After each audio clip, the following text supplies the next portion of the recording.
Certains partis de l'opposition équato-guinéenne réclament un dialogue inclusif de la part de l'État. Il s'agit notamment de la coalition d'opposition pour la restauration de la démocratie, CORED, qui regroupe 13 partis exilés en Afrique, en Amérique du Nord et en Europe.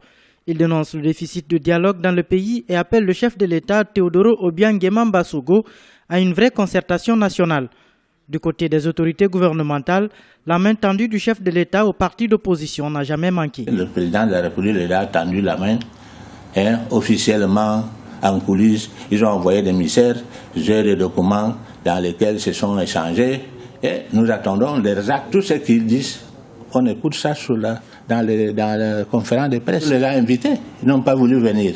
Le dialogue se tient au pays. Si on doit parler des affaires de Guinée équatoriale, ça doit être en Guinée équatoriale. Au mois de novembre dernier, une rencontre nationale a réuni le gouvernement et les partis politiques d'opposition sur de nombreux sujets de la vie nationale. Quelques partis d'opposition ont cependant boycotté ce rendez-vous. Ce dialogue national convoqué pour résoudre les problèmes politiques et baliser le chemin vers la réconciliation nationale s'est achevé par la signature d'un accord entre le gouvernement et certains partis politiques de l'opposition, à l'exception de la Convergence pour la démocratie sociale, CPDS. Ce dialogue a bien eu lieu. Ils ont adopté des accords.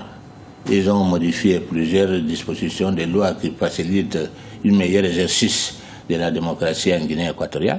Mais cette opposition que vous m'en parlez, ils n'ont pas voulu assister. En 2014, le dialogue organisé par le président Teodoro Obiang Nguema Mbasogo a permis de régler certains problèmes sur le plan politique, notamment la reconnaissance officielle de plusieurs partis politiques, l'amnistie accordée à plusieurs opposants en exil et l'annulation de l'autorisation préalable pour manifester, ainsi que d'autres mesures sur le plan économique.